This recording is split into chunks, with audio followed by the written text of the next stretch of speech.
Yo, what's up? Good morning mga troops. So ayun, papasok na naman nga sa trabaho. Tapos ito, minus 17 na naman. Kaya ayun, dapat dahan-dahan talaga kasi yelo na naman ang inaapakan. Buo na naman sa ilalim. Tapos ayun mga troops, update ko lang kayo. Tuluyan na talaga. Tuloy talaga ang uwi natin mga troops. Ang hirap talaga makahanap ng bagong Lamiya dito. Kung saan na ako nag-apply. May mga nagre-refer na nga sa akin doon sa mga dating pinagtatrabahuan niya. May kaibigan ako dito na isang sikat na vlogger. Na-refer niya ako dun sa dating hotel na pinagtatrabahuan niya sa Norman Noels. Kaso una kausap ko na yung owner, yung manager.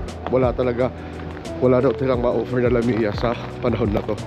Talaga uwian talaga mga troops. Saka sa Indeed kung saan nag-a-apply ako, wala rin kasi talaga mga troops. Tapos ayun yung mga troops, mga nagtatanong nga sa akin kung bakit parang masaya lang daw ako, bakit parang okay lang sa akin na uwi na ako, hindi na ako marirenew. Well mga troops, hindi yung totally okay, hindi ako totally masaya. Syempre, hindi ko naman masyadong iniisip kasi putik, masyado lang tayong papastress dyan.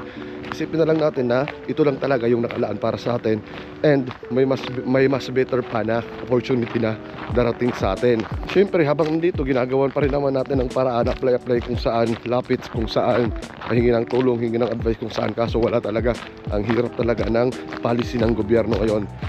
May isang tropa ako na parang nung 2015 na naranasan niya yung ganitong recession.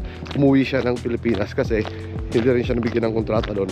Pero nung after ng ilang years, nung okay na yung process na papunta dito, bumalik siya dito. Tapos ayun, ngayon nandito nakasama niya na yung asawa niya. Kung baga mga troops ang nangyayari ngayon, hindi tayo hinto. Pero pause muna tayo sa ganito. Accept natin na hanggang dito lang muna. Hanap muna tayo ng ibang pagkikitaan, ibang opportunity. Malay natin, baka doon natin sa makita yung talagang para sa atin. Pero sa ngayon, pause muna mga troops. Hindi tayo hinto. Tapos mga troops, may napanood nga rin pala ako sa TikTok na isang pamilya, ang caption niya doon sa post niya sa TikTok, sabi niya, sorry mga anak, hanggang dito na lang yung kayang ilaban ni daddy. Gustuin ko man na mag-stay pa tayo dito, na pag-aralin kayo dito, kaso wala. Gobyerno talaga ng Canada ang nagpapaplano ng ganito, kaya hindi daw sila marirenew. Kaya yun mga troops, yun ang parang mga kawawa mga troops, no? Tapos yun yung mga troops, may mga nagsasabi rin sa akin na bakit hindi na lang ako bumalik sa barko? Total, ang kinikita ko sa barko ay halos parehas lang naman din dito. Mas nakakaipon pa nga ako sa barko kasi doon lahat libre. Walang bayad, walang tax, walang renta, ganon. Which is true. Mas malaki pa nga yung naiipon ko doon, dito halos ubos-ubos talaga lahat. Well, kasi ang reason ko, bakit ngayon ang hinayang na rin kasi ako Pero aminin ko dati nung bago pa lang ako dito, lagi kong iniisip na parang mahirap talaga makaipon dito. Parang gusto ko bumalik sa barko. Pero nung unti-unti kong na-appreciate dito yung lugar na to, tapos nagkaroon na nakabuo na ng mga bagong kaibigan dito na naging solid.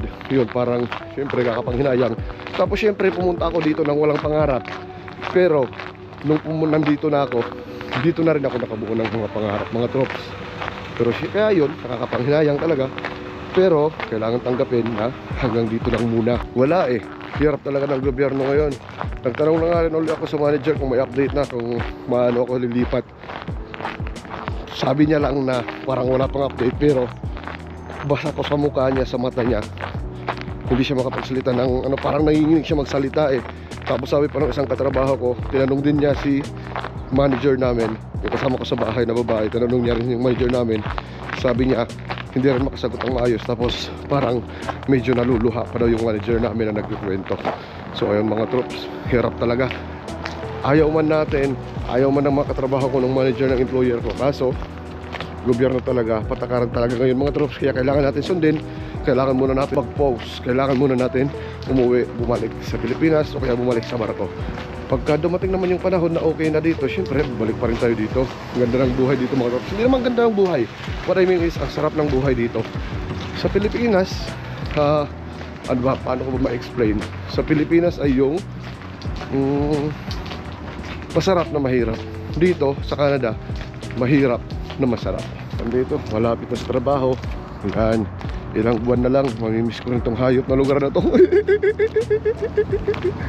Ayun nga mga troops, nakatanggap na nga ng email yung manager ko. Talagang uwian na talaga mga troops, talagang balik barko na lang muna tayo neto. Ayaw talaga ng manager ko na parang aalis ako. Ngayon, ang sabi nila, kung gusto ko pa daw talaga bumalik dito, ngayon pa lang ay umpisahan na namin mag-process ulit ng application ko ulit. Kasi hindi rin pala nila alam, tsaka ng corporate, hindi rin nila alam ang mga bagong rules na pinatupad ngayon dito sa Canada. Pero kung sila lang talaga, ayaw talaga nila na umalis ako. Tapos sabi niya, mag-a-apply na lang uli kami ngayon para ma-process ng papel ko. Kasi medyo abutin daw yata ng 11 months ang process ng ganito, lalo na dito sa British Columbia. Medyo may katagalan daw kasi talaga yung process dito. Tapos ayun nga mga troops, sound trip na lang. Sound trip ng pamamaalam, tapos tinatawanan na lang habang nag-aalmusal. Tapos syempre, balik na sa trabaho, at habang nasa trabaho, syempre, pa sound trip ulit tayo ng mga pangmalupitong sound trip natin ng pamamaalam.